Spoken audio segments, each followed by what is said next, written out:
Dès demain s'ouvre la 6e édition du festival Bruxelles sur scène. Alors pendant tout le mois de novembre, 13 cafés-théâtres participent à cette opération et proposent des spectacles originaux en jazz, en théâtre ou en humour. Et puis pour en parler, nous recevons dans ce studio le patron de l'Ossamoile, je vais y arriver, Samuel Bernard, bonjour. Voilà, j'ai fait une petite contraction. Alors, vous êtes l'heureux propriétaire du plus vieux café-théâtre bruxellois qui se trouve donc à Schaerbeek, à côté de Diamant. Pour vous, ça représente quoi aujourd'hui, un café-théâtre ? C'est une excellente question parce que c'est vrai qu'avec toutes les crises qu'on vient de passer, je pense que ça devient de plus en plus important, des cafés-théâtres. Il y a eu toute une période où ça s'est un peu oublié, les petits lieux, on faisait un peu moins attention à ça. Je pense il y a une quinzaine d'années. Et les gens se rabattent vraiment énormément vers des plus petits endroits, probablement parce qu'il y a quelque chose de plus rassurant, quelque chose de plus chaleureux aussi.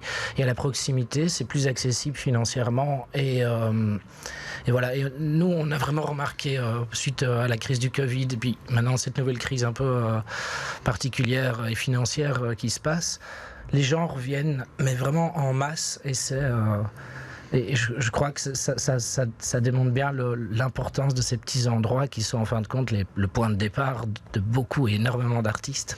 Alors vous l'avez dit, le Covid, ça a quand même mis à mal vos caisses. Et puis, cette crise énergétique aussi, vous payez également des factures, je suppose, qui sont un petit peu plus élevées. Mais les gens, contrairement à les autres théâtres, reviennent plus, vous avez l'impression quand même ?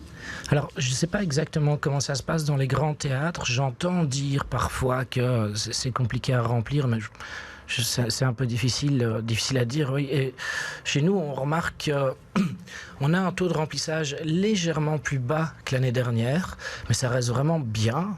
On a une moyenne de 80% de taux de remplissage pour le moment, donc c'est plutôt pas mal. Mais ce qu'on a surtout remarqué, c'est qu'ils sont peut-être un peu moins nombreux, mais ils consomment beaucoup plus. Alors, et c'est ce qu'on attend d'eux quand même. Non, je pense qu'ils viennent vraiment se détendre. On sent la différence en fait entre le public qui venait principalement voir le spectacle et puis on boit un petit verre, on s'en va. Et maintenant, il y a quelque chose de beaucoup plus vivant en fait qui est occupé de se passer. On sent que le besoin des gens peut-être de se détendre, de changer les idées, voilà. Alors demain, on l'a dit, c'est le début de Bruxelles sur scène, c'est la 6e édition de ce festival, donc on commence à avoir un petit peu de recul. Ça vous apporte vraiment un nouveau public ? Alors, oui, évidemment. Et d'année en année, le festival a pris un peu d'ampleur au niveau de la reconnaissance du public. Et il y a vraiment une grande curiosité. Après, le pass est génial. Pour 20 €, l'accès à 13 endroits et 13 spectacles, du coup, c'est vrai que c'est rien du tout. Et oui, c'est hyper intéressant parce qu'il y a plein de gens qui viennent pour la première fois chez nous. Et parfois, ce sont des gens qui habitent juste à côté, qui ne le savaient même pas. Et c'est ça qui est extraordinaire. Donc nous, on y gagne à chaque fois au niveau de la visibilité. Oui.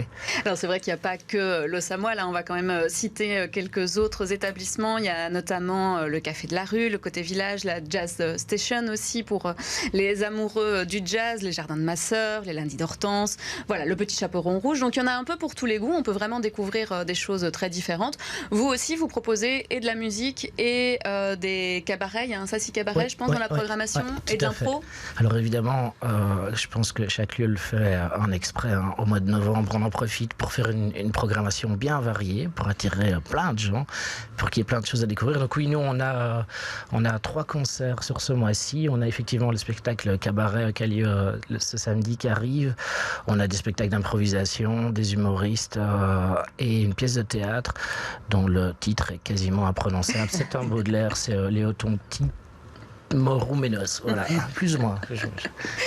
Donc, non, il y a vraiment beaucoup de choses à aller voir chez nous comme dans les autres lieux. Évidemment, il faut aller en fait sur le site de Bruxelles sur scène où la programmation est reprise, mais c'est toujours mieux d'aller vraiment voir l'agenda sur les sites de chaque lieu, qui est en général un peu plus complet. Et donc comme ça, on peut découvrir plein de choses pour prendre le pass. C'est sûr aussi sur Bruxelles sur scène. Sur Bruxelles sur scène et on les vend sur place. Donc dans chaque lieu, il est possible d'acheter son pass en fait. Donc les gens peuvent très bien venir sans avoir de pass et l'acheter au moment même, l'utiliser au moment même. Vous avez pendant longtemps aussi demandé quand même qu'on vous aide un petit peu plus au niveau de la COCOF ou de la Fédération Wallonie-Bruxelles. Aujourd'hui, au niveau financier, ça compense quand même un peu, ou vous demandez encore une aide supplémentaire? Alors, évidemment, le Festival Bruxelles sur scène, ça compense.